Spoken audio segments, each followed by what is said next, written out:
You know what time it is, time for the box seat. Welcome along. Another 7 days has been, and boy oh boy, wasn't there a bit on as well, particularly at the Addington Raceway on Friday night. We'll be looking back at all of those feature races here on the show with a couple of guests as well. Let's have a look and see what's coming up.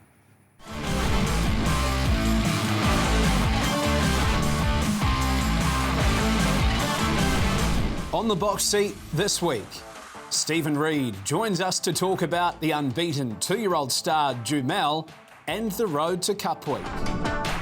Nathan Purdon gives us the inside word on the stable's headline acts. We shine the spotlight on the World Drivers' Championship sensation, Brett Beckwith. The Wales Blackbook is back and the whale is tipping a shark this week. Plus, the Cup and Dominion rankings get a shake-up. Who's climbing, who's slipping, and who's Cup Week bound. And we dive into the feature markets as the road to November heats up. All of that and more coming up on the box seat.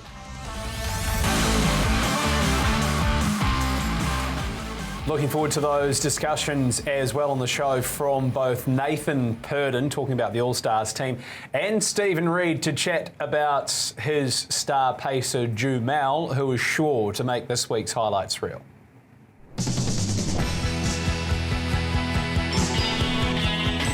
Got the Chocolates, runs a mighty race at the 100. He's a half to Marketplace. Got the Chocolates is in front. Marketplace driving, but he won't get there. It's Got the Chocolates. Look at I Dream of Jeannie zooming home. Mighty Logan's got his head in front, and Mighty Logan won it. Mighty Logan beats I Dream of Jeannie. It's a Diamond Racing Quinella.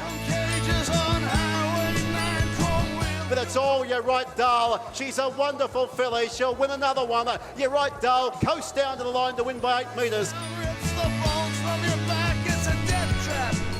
It's Francent up the Pebble Beach passing lane, and Francent's going to run away with it. Francent will beat Ruby Road. Jumal's in front. Jumal, the perfect 6, the guard of the crown. It's Jumal by 3/4. What a wicked little racehorse he is. Inside the 100, going to the lead. What next? Shot 2 lengths in front. Bobby B's having a night out. It's What Next time.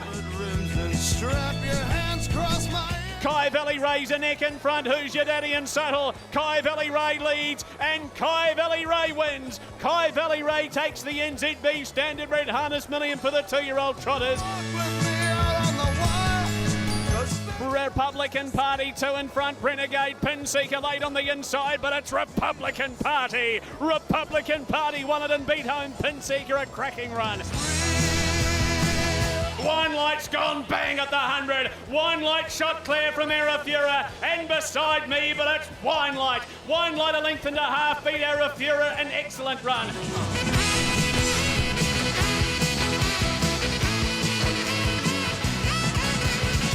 At 100 to go. Higher Power, Pretty in Pink and Jasanova try. Higher Power, Pretty in Pink dives on the outside. Higher Power, Big Bars back in town. And he gets his win, first win since, when was it, back in 2017. Good to have you back too, Barb. In front, Still Rocking leads the way on Kiss the Girls, who's flying. Still Rocking, Kiss the Girls dives, nothing in it. Plenty of highlights over the last 7 days, and we're going to chat to Greg and Brittany now and get their highlights from the week that was, and I'm sure that their highlights may well have been involved in today's highlights reel on the show.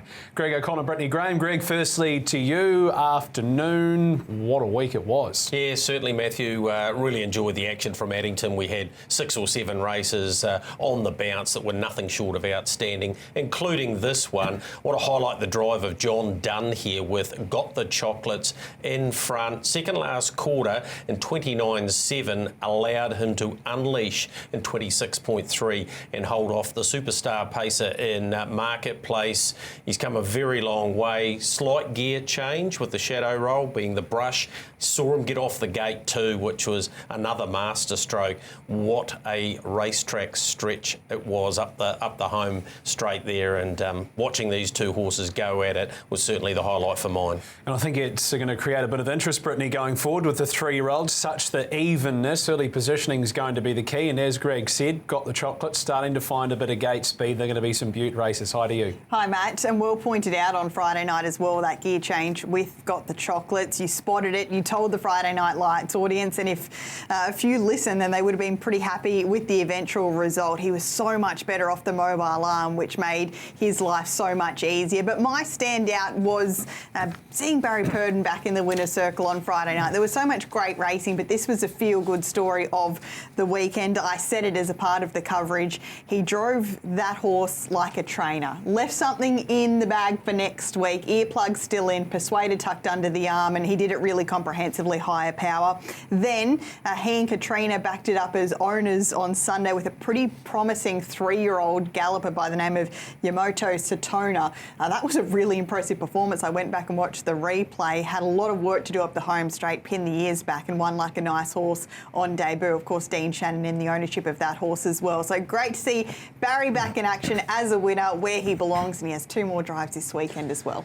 And I see he's got a nomination, that horse, for the 2000 Guineas as well. So might be a pretty big cup week for Barry, Katrina, Scotty and the team. Well, my highlight, well, there's one horse who just stood out on Friday night. I think it's probably the best performance of a 2-year-old that I've called at the Addington Raceway. What this horse was able to do was just phenomenal, and I don't think he was maxed out either. He's the sort of horse who hits the front and he only just does what he has to. I don't think he'll ever run away from them and put 10 lengths on them, but it was just a monstrous effort from go to woe. And fresh off the back of that thought, we can go to Jumal's trainer now, Stephen Reid. Stephen, I reckon it's one of the best 2-year-old performances that I've seen. I know that you've probably got a bit of a biased bone in you, but I'm sure you'd be happy enough to almost agree. How's things?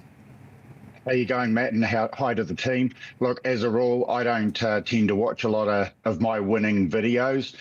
I've watched this about 7 times, and it just gets better and better. Congratulations, Reid, man. Another juvenile star, and we'll show some of those winners you've had in Sale Series races in the past. But this horse is next level. You've said that for a wee while. Tell us what you were thinking down the back, because the speed had been so hot early on, it was going to play into Samantha's hands until she got pushed 4 wide down the back. Talk me through your feelings at that stage. Well, I was not feeling good, Greg, obviously. I had a lot of confidence in the horse going into the race. The one thing that I wasn't confident about was the draw, because obviously you're going to be dictated to by the horses in front of you. So she ended up back further than I probably would have liked. I thought the drive was pretty much spot on, and I really think the key to the race for me was when she got pushed 4 wide down the back straight, she didn't panic. I did watch the race live, and my eyesight's not that good, and it looked like a bit of a blur to me. After going back and watching the video of the race, I would have probably been a lot more confident because, geez, he travelled round the last bend. Yeah, and at that speed, being able to do that, he has now been shortened into $1.40 for the Woodland Stud Sire Stakes final on New Zealand Cup Day. That in any race is short enough, Stephen, but at Group 1 level, we don't see it often. 100%, Greg. Like, I've won the Sire Stakes final before with Gold Ace, and we all know it's a very, very tricky race. I think Sir Lincoln came from like 15. Gold Ace when he won, I know he drew barrier 9. Barriers don't always matter in that race because it's so hotly contested. I've been trying to think the last couple of days about what makes this horse so good, and all I can come up with is that sure, he's got the gait and he's got the speed and he's obviously got a big heart and he tries hard, but this horse really knows. And I think what a prime example is that when I gear him up at the races in the store, like, he can be a little bit of a bugger. But you know what? As soon as that cart clicks on, he transforms. And I don't know if anyone's noticed, I certainly have, but when he comes back to the winner's enclosure, he stands like an old milk cart hack. And he's not just doing that now, he's done that since day dot. And all I can really put it down to is that he just knows. He knows the drill and he's very intelligent. And then he's got all those other attributes to boot. You went to the yearling sales, paid $95,000 for him. We've just put up your record in the sales series races, and it proves you haven't lost it, Reid, man. But you compare to him to, say, a Bailey's Dream, who won the same race, and just totally different horses. So what did you see in him in the yearling parade? Well, first of all, it would be remiss of me not to say that my partner Bella Stora picked him out. I love the Down by the Seaside. She said to me, "What about have a look at this guy?" I don't know for the life of me, Greg, why I didn't have him on my list. I just had Coastal Bay the year before, and I love the Down by the Seasides. And I was actually, if not underbidder, I was bidding on Bodine Boaz, who is Bodine Blinks, the mother of this horse, is a full sister to. So I don't know. But anyway, I looked at him after Bella obviously pointed him out, and straight away I just thought, I love him. He reminds me of Bodine Boaz. And the other thing too was that I was buying the horse for Malcolm Wrigley, and I don't, the story's reasonably well publicised what happened there. He wanted to have a horse called Jumal after his late wife. I was underbidder on Blistering Bell up at Auckland, and it was day 2 at Christchurch, and it was getting late in the day. And I remember saying to Bella, I was being called away to a meeting, and she was doing the bidding, and I just said, "Look, I think you buy this horse, go to 100,000 on him." Not for 1 minute did I think he would be making 95,000. Great to hear. Gosh, he's a star, isn't he? So he's had that pretty hard run on Friday night. He's had a couple of pretty testing runs in a row, in fact. So what does the remainder of his year look like? And I guess first and foremost, how has he come through Friday night? Well, he's actually come through Friday a lot better than he did the start before, the night that Sam put him down the back in 26-3 or whatever it was. And, he went to the trials at Rangiora the other day, and he beat Vesum and Chase a Dream. And I was actually left dumbfounded. And Sam came back in and said to me, "He's just got so much speed." And I said to Sam, "Well, are you ever going to drive him to show his speed?" And we had a bit of a laugh about it. He's got just so much speed. But that day at the trials was the day that I really stood up and I took notice. And since then, he's just gone on and got better and better. And what I can tell everyone watching is that he's actually come through the run the other night better than he did the start before. So it's onwards and upwards to the Size Stakes final. Just a quick one before we let you go, Reid, man. Bazooka, not all of the horses in your stable have been plain sailing recently. He's caused you a few headaches with his form. Where are you kind of at with him with your confidence?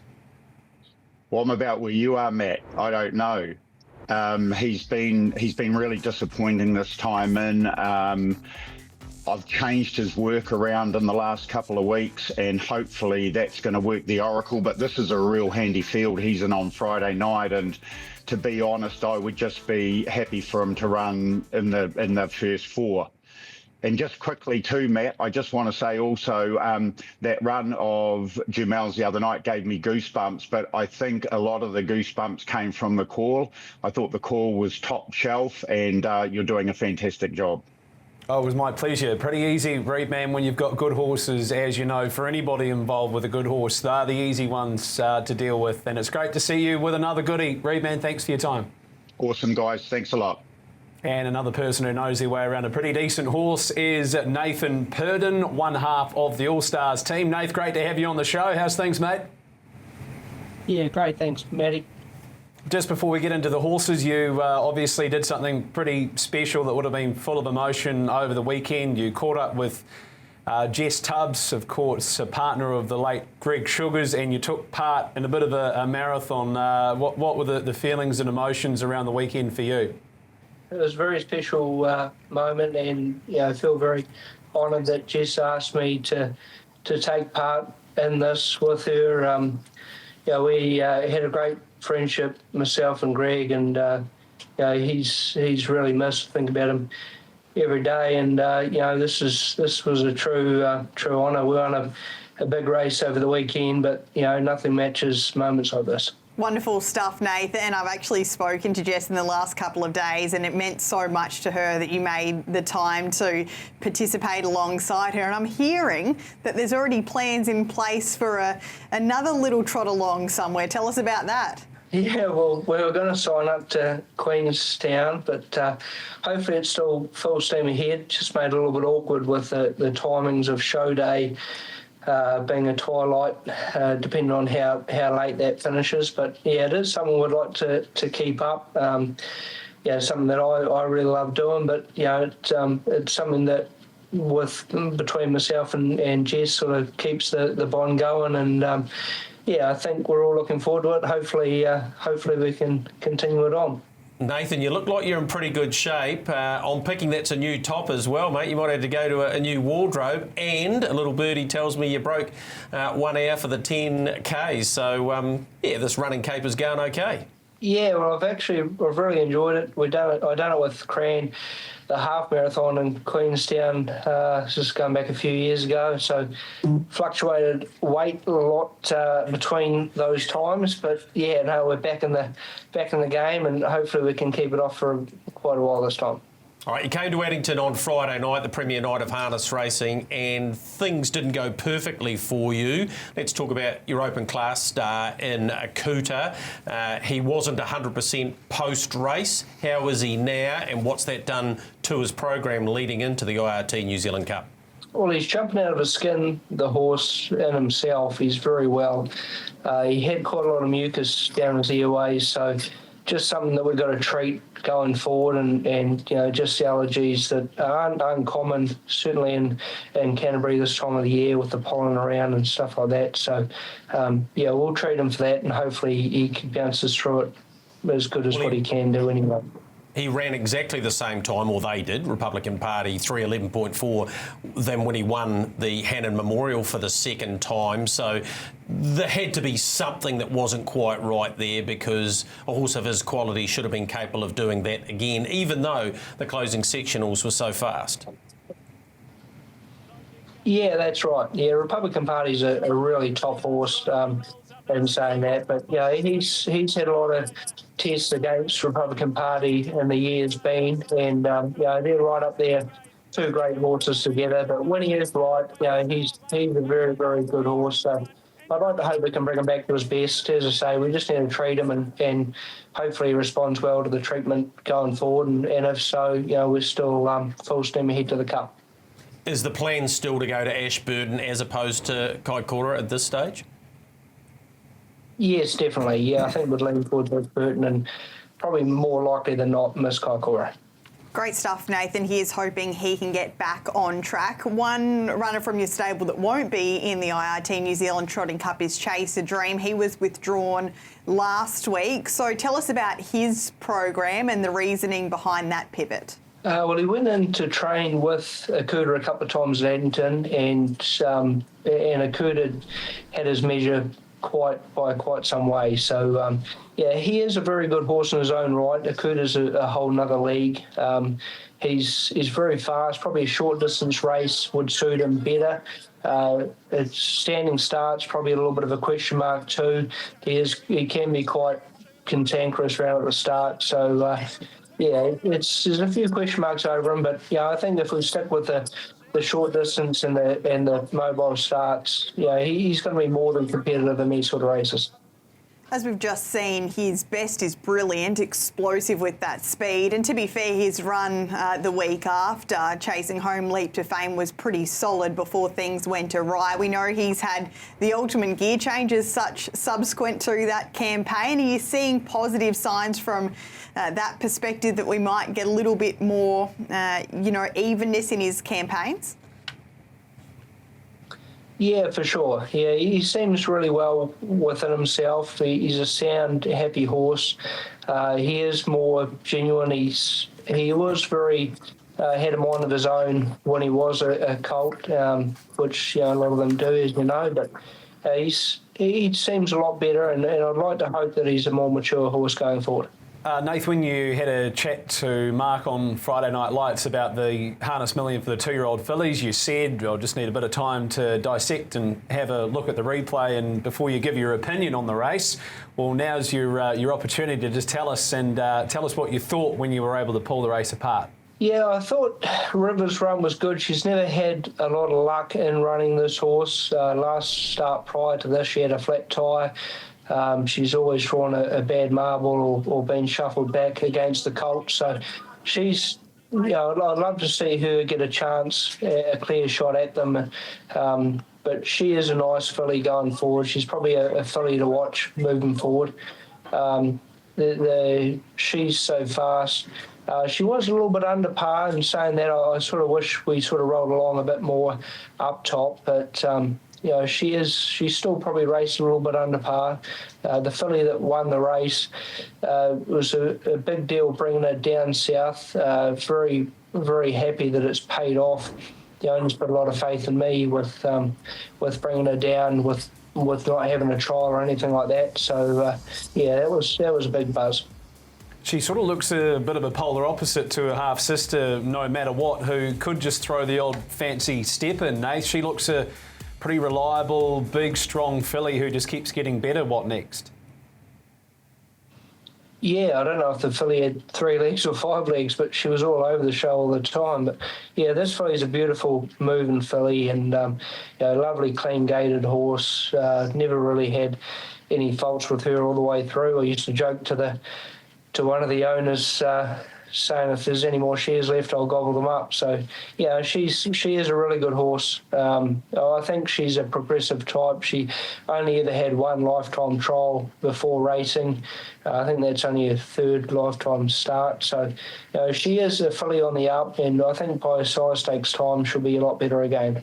Oscar, back in this week, what was the wrap-up from Mark after Friday night? Just got a check at a crucial time, Matty, just around that last bend, and probably cost him a lot of ground. I wouldn't say he was definitely going to win the race, but he certainly would have finished a lot closer. So, I think he'll be a strong chance this week. He's bounced through it really well. Condition-wise, he seems great. He's probably the soundest he's ever been. So, very looking forward to seeing what he can do between now and the Dominion. What about Treacherous Baby? She seemed to go better? Yeah, she's a filly. She's quite a funny filly. When she's right, she's extremely hard to beat, and you can tell she's an open class mare. But when she's not 100% on the day, even if she's 5 or 10% below her game, she's 10 or 12 lengths below her best. So very, very sort of extreme horse, top to bottom. But she seems back to her best, and I like to hope we can keep her there. We would like to get her in foal over the coming sort of month or so. So, that would be her main aim. And in the 3-year-old race, the Flying Stakes, they zipped a pretty strong last quarter. Are we going to see Ribera go better when the race is run a little bit more genuinely? Yeah, I think Dad was kicking himself a little bit there, thinking Johnny might have run along a little bit more. But Dad will drive him a lot more aggressively going forward. He has stepped up a lot since Queensland. He's a very strong horse now, and he's got the all-round package. So, instead of sort of getting around in style fractions and sprinting home, he can get amongst them next time round, and I'm sure he'll be a strong chance. And you just see Midnight Mickey poking through late. You would have been happy enough with how he hit the line, considering where he's come from, and he gets into a pretty even race this week, the sophomore. Yeah, that's right. Yeah, he's against these sort of horses. He has to be driven that way. I think he'll really relish the Derby distance once he gets to that. But he's a nice horse moving forward. Probably lacks the brilliance of sort of 3 or 4 others in this grade, but once he gets up to the Derby distance, I think he's a horse to really follow in that race. But he gets into the race well, the sophomore, and he's going to need a little bit of luck in running, but if he gets there, he's going to be a nice chance. Great to catch up with you, Nath. Hopefully we'll get some more information out of you before Cup Week, which is coming around pretty quickly. Thanks for your time. No worries at all. Thank you. Here's Nathan Purdon. Speaking of Cup Week, WDC 25 will be here. Let's check out the man known as Captain America, Brett Beckwith. When the World Drivers' Championship comes to New Zealand later on this year, the US are going to send their rising star in Brett Beckwith. Hi, I'm Brett Beckwith. I'm 22 years old and I'm from the United States. I've been driving professionally for the last 4 to 5 years. Biggest win of my career is probably last year in the Massachusetts Sire State Final with a horse that my parents trained, and it was a fun race to win. I'd probably say my driving style is patiently aggressive. I race on a half mile, but I also race at medal-end, so you kind of got to have two different styles depending on where you go race. Looking forward to competing against 8, 9, 10 of the best guys in the country in their respective parts of the world, and it's going to be a really good time, and I'm looking forward to meeting some new people.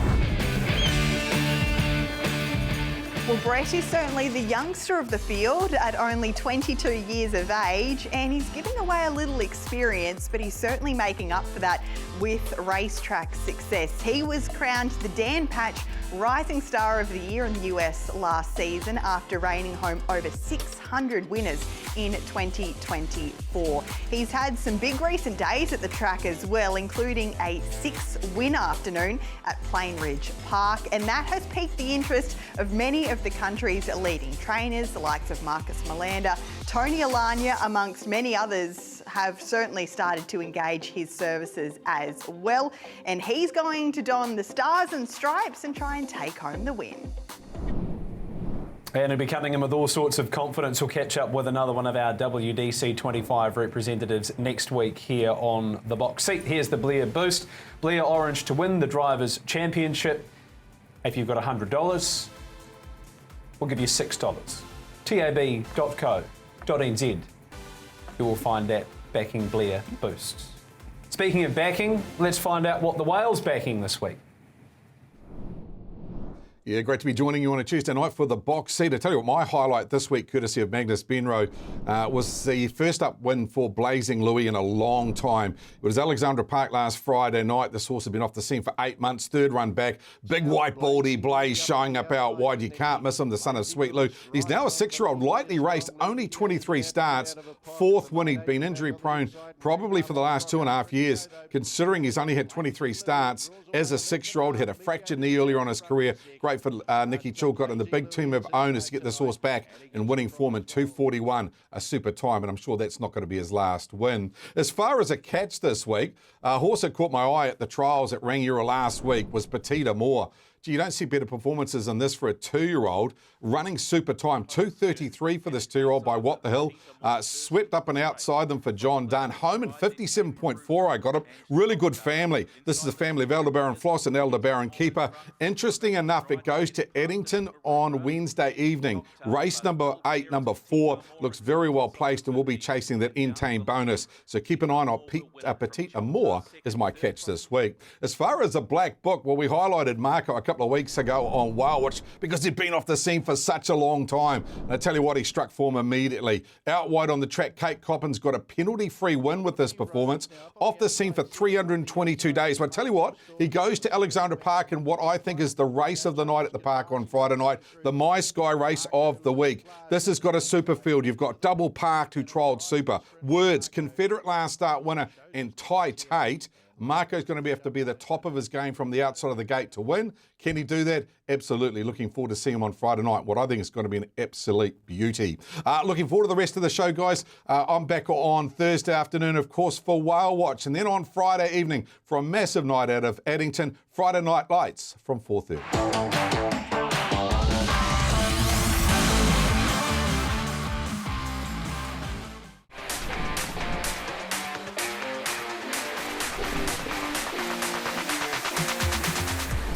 The stage is set. Let's count them down 5-1 in this week's Pacing Power Rankings. Number 5, Altimeteor. He lines up this week in the Canterbury Classic, and a good run could see him skyrocket up the rankings. But for now, he holds number 5.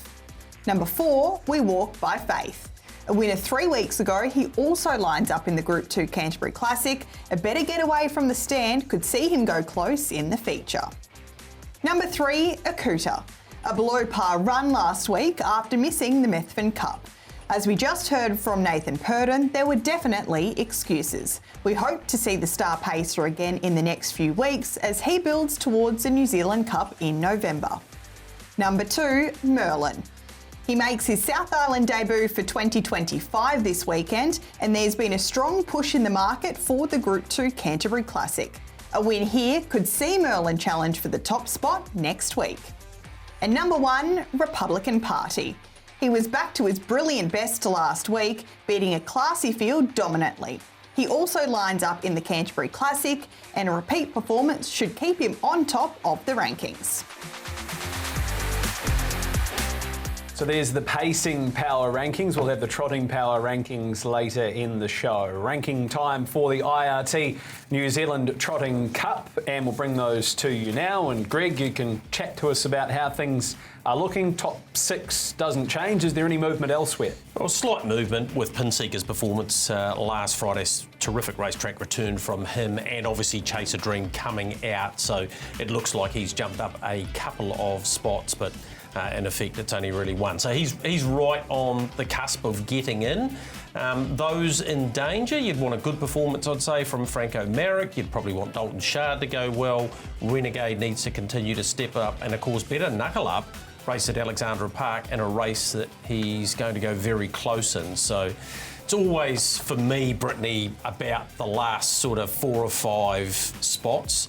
But in particular, the last 2 spots all comes down to this time of year, Canterbury Classic, through Ashburton, through Kaikoura. Well, there's no easy kills as such going forward, is there? All of these races are going to be extremely competitive. So for those that are fighting for position, it's going to come down to, I think, eye-catching runs, or maybe you can't afford to be eye-catching. Maybe you have to put yourself into the contest and put your name in front of that panel, Matthew. So very interesting. Pinseeker off that performance last time, and it would be disappointing to see him miss out, wouldn't it? And it's not going to be any easier for him this weekend with the outside of the second tier of the front tape. Leap to fame in Victoria at the moment. He got rock and rolled the other night, beaten by Bulletproof Boy of all horses. I don't know what to make of it, really. He's come from 3 fence and pretty well beaten him fair and square in the end. It's very surprising, but he never travelled Leap to Fame. You could see with a lap to go, Grant trying to get him up on the bit. We know he's always that little bit vulnerable over the short course, but he probably just didn't show the fight that we expected from him, Greg, late when Bulletproof Boy got to him. Probably after the line, there was some footage and he went again. He pinned the ears back. But you've had a chat to Grant Dixon and managed to get his initial reaction. It's not going to get any easier for him this weekend in the Victoria Cup because he draws the inside of the second row. Staggering. Again. That he has got barrier number 8. 6 of his last dozen runs, he's either got inside second row or barrier 1, including barrier 1, of course, in that Inter-Dominion final, and he's come up with that again. I did speak to Grant. He said, look, the travel, maybe the track, because it's a little bit softer than what he has been racing on, obviously, at Albion Park. He said the good thing was on Sunday when I put him out in the paddock, he took me out there and then he bucked and kicked like a 2-year-old. So he said there's nothing wrong with him physically. Renwick Farms Dominion. What's doing there? Again, not a huge amount of change, although I Dream of Jeannie put in a tremendous run to finish second last week. Obviously, Mighty Logan jumped straight in, being the Worthy Queen winner. Muscle Mountain subsequently moves down. I spoke to Jason Lee on radio. Kian Chucky trialled the other day, he had a gallop, and he said very unlikely to come, so you'll probably see it come out. And I've tried to get out of him where things are at with Kiyang Zahara, Jillaby Ballerini. They will only bring one.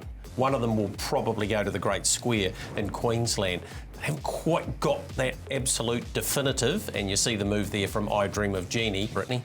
Just on the Bill Collins on Saturday night as part of that Victoria Cup card, she'll be there, Kiyang Zahara. There was some trepidation about whether she'd line up 7 days later after this incredible first up performance. Have you seen a better performance in an open class trotting race? I'm not sure I have. Giving the Inter-Dominion winner 40 metres a lap out, go around Sit Park and do this. And she just dominated, didn't she? Fresh up, and she looked to only be powering up late. She is going to go around in the Bill Collins. She's drawn 4. Jillaby Ballerini lines up there as well. She's come up with gate 2. Parisian Artiste 9. RC Phoenix the outside of the second row. And I must say his campaign so far, I don't think it's gone to plan for Chris Finozio, but he's backing him up week to week to week. I just think he needs the racing at the moment. I had a chat to Chantel Turpin this morning around Gus. She's booked, the accommodation is booked in, he's booked on the plane. They're just struggling to find an ideal race for him at the moment because they don't want to put him back behind the mobile because he's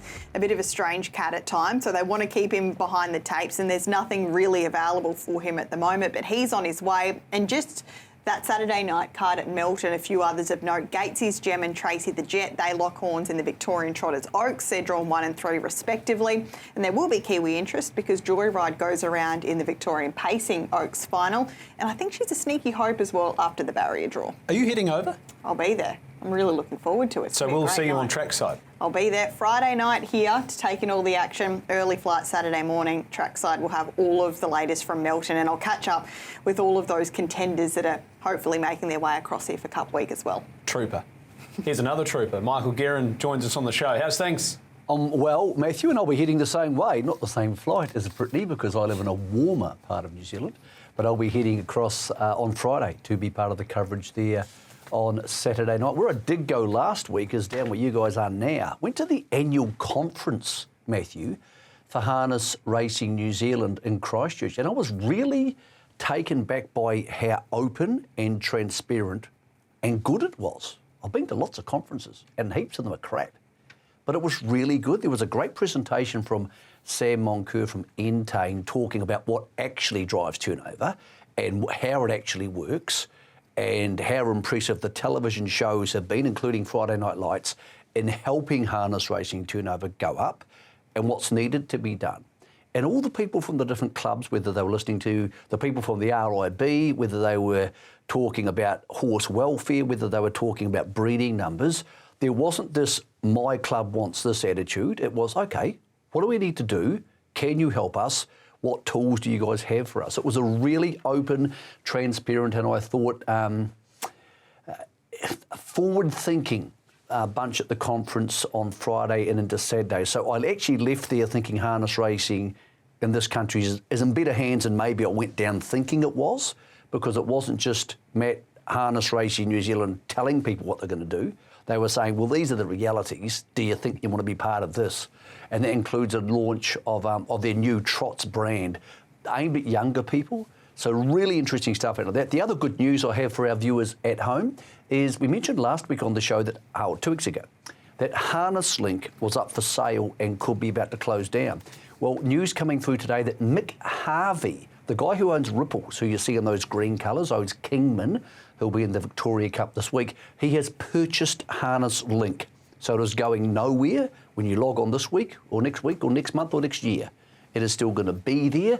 He believes harness racing deserves an independent media source from around the world, and Harness Link, Matt, is here to stay. So that news coming out today. Well done to Mick Harvey, well done to John Curtin for keeping it running for the last 23 odd years. But that's good because I think it's probably the only website you can really go to where you get all the harness racing information in the same place. Absolutely. Keeps the world connected. Time now for Quick Hitch. You know the rules. 20 seconds each. If you go over, you will be muted. Let's start with Greg.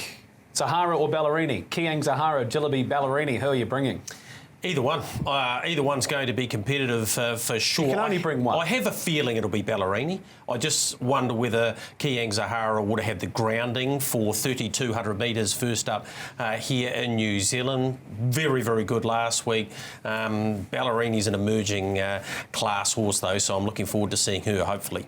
Kiang Zahara, for me, she's the more reliable of the two. She's always had the wood on Ballerini. She's travelled here and enjoyed it in the past. And I hope, for our sake, from a promotional perspective, I think she's that little bit more saleable, so to speak. And if the other one goes to the Great Square, I think it will be too hot in Queensland for Zahara, Michael. Yeah, look, I think either can win, but I think Kiang Zahara, if she wins this week and goes good enough, she can come to a Dominion which lacks a really standout scary horse. So I think what she does this week and what they see over the next 2 weeks, if it all pans out, they bring her. If it doesn't pan out for her, then they swap to the other one. Michael, straight back to you. You can start us away with our second Quick Hitch. Leap to Fame got beat over the weekend. Is that good for the Cup? Yeah, I think so, Matt. Same as Ying Rising getting beaten in that trial last week. It opens a lot of discussions, a lot of hope for the local horse people. Again, I go back to our previous statement of 2 months ago. Do not back this horse in any capacity until it lands in the tarmac, on the tarmac in New Zealand. Yeah, I think it's not a bad thing at all, particularly for the local horses. And there is always trepidation around quality coming over from Australia, but when you've got two coming and you've got the power that is Leap to Fame, if he's here winning them in a row like he normally is, it certainly puts a few of the locals off. But I want to see him winning again this week. Yeah, so do I. I've spoken to a few of the locals, a few of his competitors, and they've all said the same thing. I don't think there's anything to worry about if you're in the Leap to Fame camp. It may give them a sniff of hope, may give the market some little bit of change, but if he comes, he'll be a 100%, and if he's 100%, it's worrisome for all of his competitors. Great chat, guys. Over to our third quick hitch, and this is a question for you to start us away, Britt. What is the ideal number of starters in a race? Yeah, that's a great question, Matt, and I've stewed over this a little bit. I think for myself, from a form perspective, 12, it's enough to give the race some uncertainty, but not too much.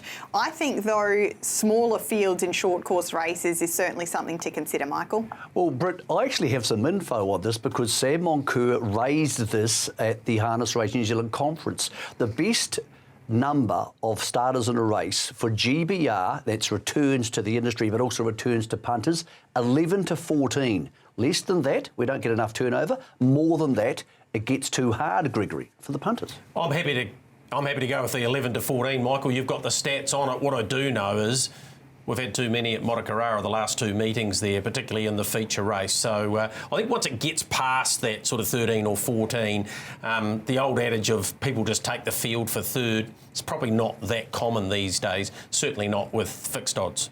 I can chime in as a race caller. 8, boring. 15, 16, probably too many because you've got 20% of them getting in the way if it's a decent race. So you're probably right. That sort of 11 to 12 to 13 means there's going to be a one-off line most of the way. It's competitive. There's no sit sprints. I know it was longer than 20 seconds, but it doesn't matter. Last quick hitch. Now, this is in regards, I'll give you a bit of background to this. So there is a rule that the starters' assistants, they are advised not to touch the horses within a minute of the start. If they do, the horses get warned, they get a second warning, they get sent to the unruly and have to go back to the trials. We're going to start away with you, Greg. Is this right? I'm not convinced it is because not all horses are the same. They're not motor cars. They're quite fractious at the start, and often they're more fractious the closer they get to the start point. So, yeah, I don't know that it's fair that they only get one warning, then it's unruly, and then back to the trials. Michael, they're called starters' assistants for a reason. Yeah, if it's a safety issue and the driver believes they need an assistant on the horse, well and good, I'm happy with that. It happens at the gallops. What I don't like is when a starter's assistant is touching a horse and standing there holding it when it takes off, which used to happen with horses like Agua Caliente. I don't think that's fair, and I don't think that should be allowed. Well, I guess I'm in the privileged position or the lucky position that I've relied on starters' assistants many times to assist, as you rightly pointed out, Greg, in getting up to behind the mobile gate. That 60 seconds before the race is the most important. Some horses just need a helping hand. I think we could even utilise our clerks of the course a little more as well, Matt. I think you've got to be reasonable about it. If there's a horse who's being feral, absolutely send it to the unruly or send it back to the trials. But if you have a horse who's just half pie anxious, which some horses are, if an attendant walks around with them, they're absolutely fine. At the moment, the starting attendants are having to walk away from the circle within a minute. Then you've got anxious drivers, anxious horses, whereas if someone had just stood next to them and walked around, it would have been completely fine. But I totally understand. There's some of them that are just feral and they need to go back to the trials. But it should be at the discretion of the stewards. But anyway, let's go to the Trotting Power Rankings before we head to a break.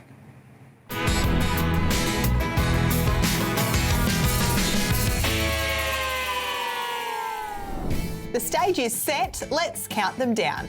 5 to 1 in this week's Trotting Power Rankings. Number 5, Meant to Be. He lines up for the first time this spring against an even field on Friday night, and a win or top 3 finish could see him rocket up the rankings. Number 4, Mighty Logan. The Group 3 Worthy Queen winner stays right in the mix. Another big performance, a winner replacing, would definitely push Logan further up the list. Number 3, Muscle Mountain. A strong third last week in the Group 3 Worthy Queen keeps him narrowly ahead of the chasing pack. He lines up this week in the Canterbury Park Trotting Cup, and if he repeats his 2022 heroics, he'll be on the move. Number 2, Bet and Win. An unlucky run last week, but Bet and Win gets his chance to defend his title in the Canterbury Park Trotting Cup. He's well supported in the market to do just that. And number 1, Oscar Bonavina. An okay run last time, but you can't deny his class. He lines up in the Canterbury Park Trotting Cup, a race he's won twice in 2019 and 2023. If Oscar makes it a third this week, he'll remain cemented at the top of the trotting rankings.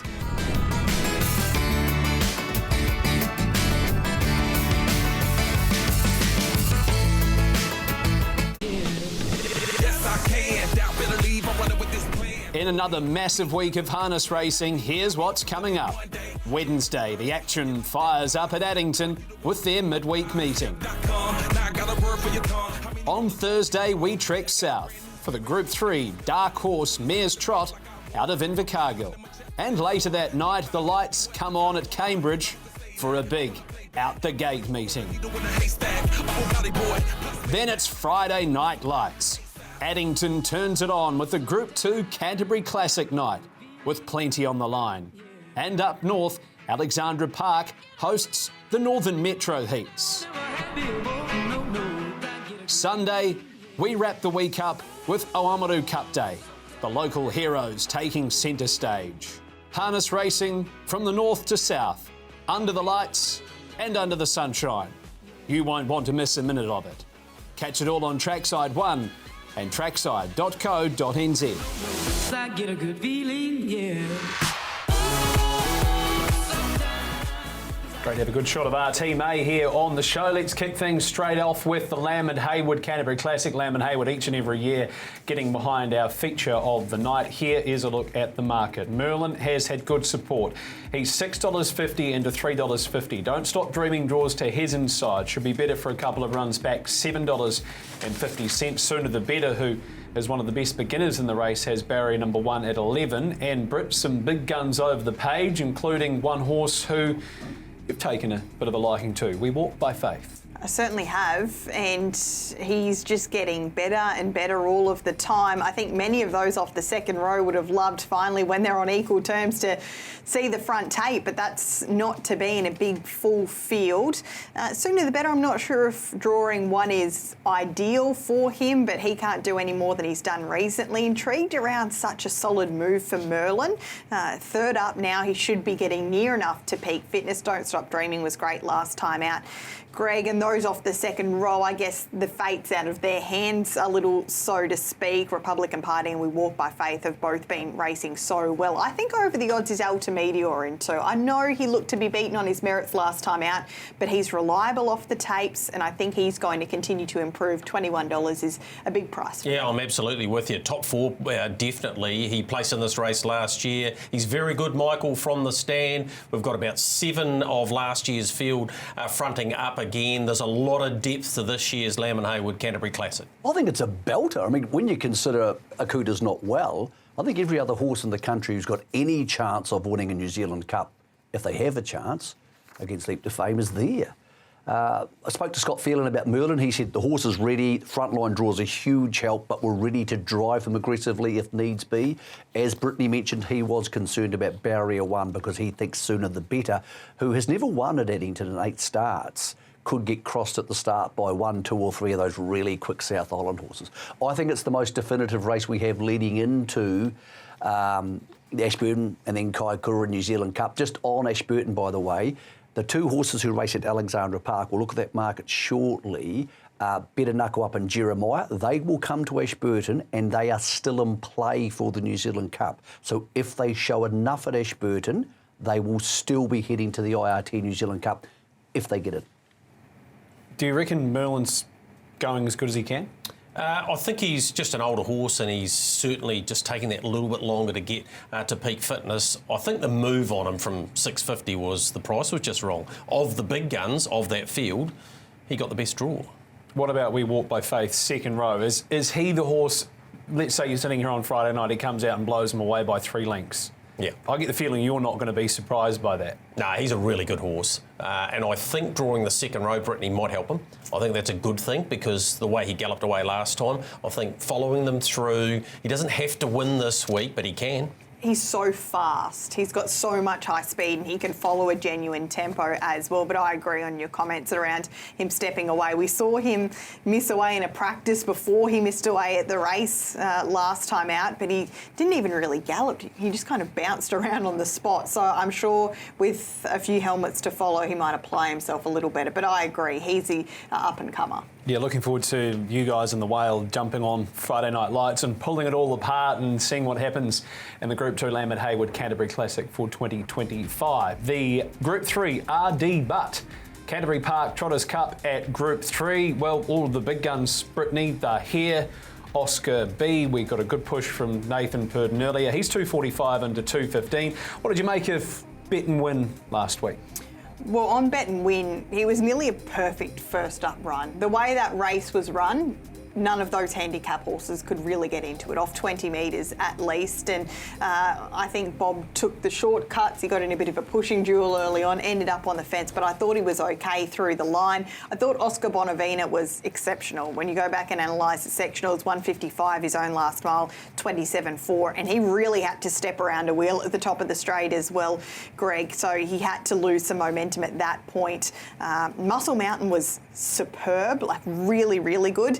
I know you spoke to John Dunn around Mighty Logan and that stables turn, which is in play this week. Yeah, it is. The start point is so different for him, having to start at the top of the home straight as opposed to the Dominion start point. So, yeah, it'll be interesting around there. Oscar was off the charts. Like, he had no right to get as close as what he did there. I think, Michael, he's the horse to beat this week.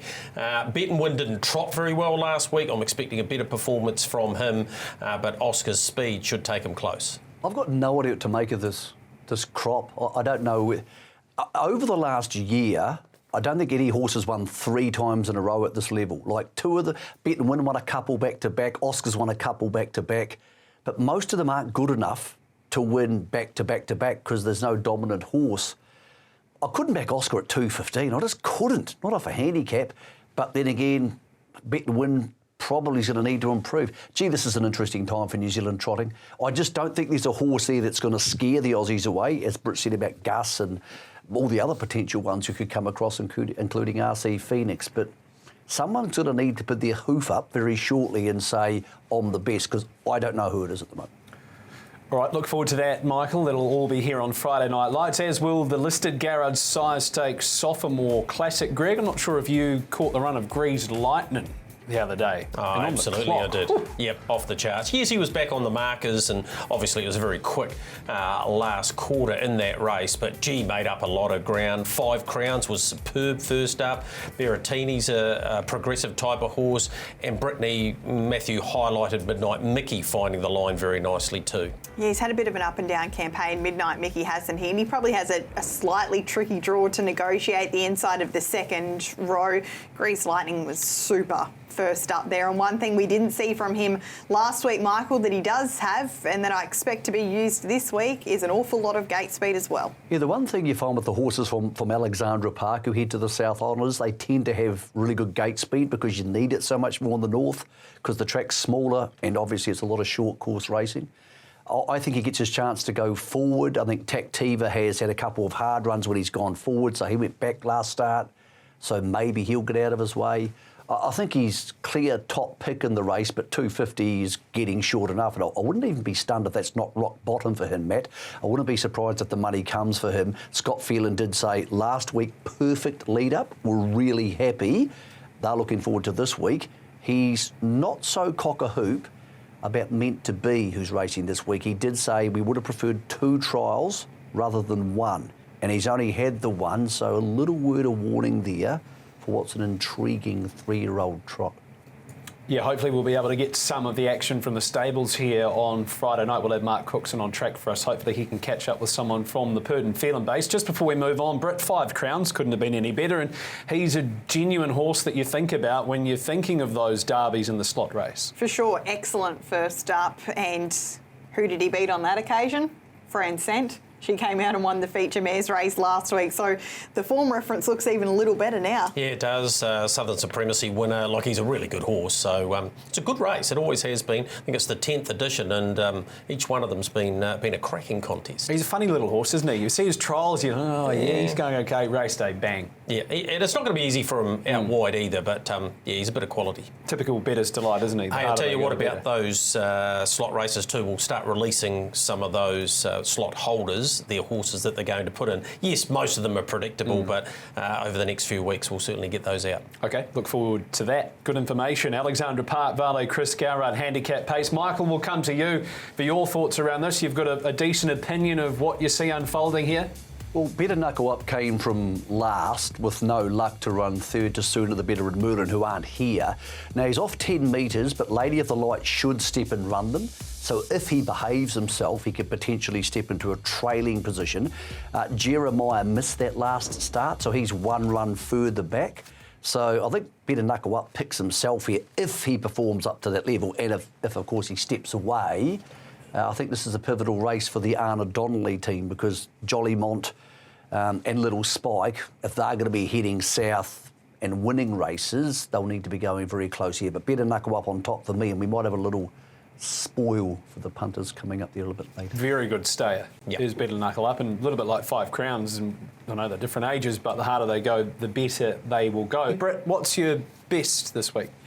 I'll go with Grease Lightning as my best this week. I didn't miss his performance last week. I thought he was sensational, and as I mentioned, he has that early speed as well to make something of his front row barrier draw. Just watching him early last week, he wanted to run the gate, so I'd expect that to be allowed on Friday night, and I think he's in for a big campaign. I'm going to go with Hadron Collider. It was good to me in the Timaru Cup down there. I expect him to be extremely hard to beat. Seth Hill takes the reins. This was a stunning performance, coming wide in a very windy day. So, like him, 230's short enough, but he's a pretty smart customer, this guy.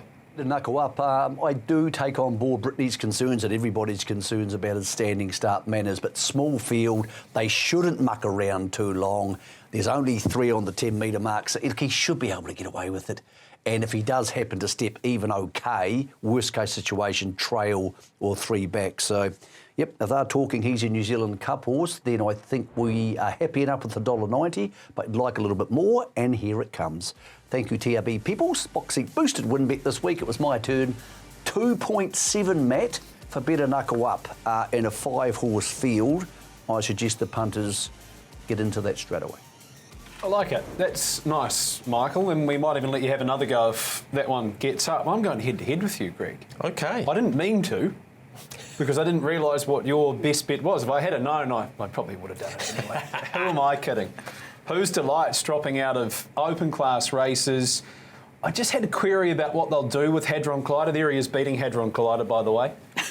Horse with the blue shadow roll in the middle. Drawn the outside of the gate. I reckon that Robin and Jenna might just say to Riley, you let him slide from the outside of the arm. He's the best horse in the race if he's in front, and he might be pretty hard to stop. $6. Nice, Matthew. Is that right? Do you think it's boosted? This is best bets, not long shots. 2.30 Hadron Collider, $6 Who's Delight. Well, I'll tell you what we do, Greg. We take Hadron Collider top 2, Who's Delight top 4 in the same race multi. I think it's, yep, you're all over it. That's a great bet. Terrific. Thanks, guys. No problem. Thank you, Michael. Thank you, Matthew. Looking forward to seeing you, Brittany, at Melton for what's going to be a super night on Saturday. If I had a TAB count, I'd be going to put $100 on Who's Delight. So do with that what you will, ladies and gentlemen. In 7 days' time, one of Greg or I will be completely wrong. We'll catch you in 7 more days where one of our egos will be popped. Until then, good afternoon.